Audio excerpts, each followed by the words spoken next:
ఈ రోజుల్లో అయితే మానవుడికి 2 రకాలైన పాపాలు, జన్మతః పాపము, కర్మతః పాపము. ఈ 2 పాపాల వల్ల మనిషి యొక్క తన జీవితము నాశనం దగ్గర తీసుకుని వెళ్ళిపోతున్నారు. మన పుట్టుకను బట్టి పాపులమే, by birth you're sinners.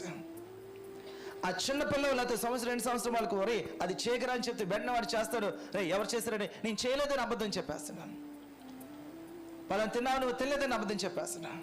Daddy పాకులో ఏది కాదు తీసుకుని చెప్పి వెంటనే చెప్తావు. ఎక్కడ నేర్చుకున్నారు వాళ్ళన్నీ కూడా? ఎక్కడ నేర్చుకున్నారు? ఆ చిన్నపిల్లడు 1 year 2 years బేబీకి, బాయ్కి లేకపోతే గర్ల్కి ఎవరు నేర్పించారు? అంటే వాళ్ళ బ్లడ్లో పాపం అనేది ఇమిడిపోయింది. పాపం అనేది వాళ్ళ బ్లడ్లో ఇమిడిపోయింది. కాబట్టి ఆ బ్లడ్ యేసు ప్రభుకి తాకకూడదు. కాబట్టి భర్త ప్రమేయం లేకుండా జస్ట్ ప్రదానం చేయబడింది. ఇంకా తర్వాత మ్యారేజ్ జరగాలి. జస్ట్ ప్రదానం చేయబడిన మరియ గర్భాన యేసుక్రీస్తు ప్రభు జన్మించారు. హల్లెలూయా. దేని కొరకు? ప్రవచనము నెరవేర్చడం కొరకు. ప్రవచనం ఏంటి? పరిశుద్ధమైన రక్తము చిందించబడాలి, పవిత్రమైన రక్తము చిందించబడాలి. అలా చిందించబడాలంటే పరిశుద్ధుడు ఈ లోకానికి రావాలి.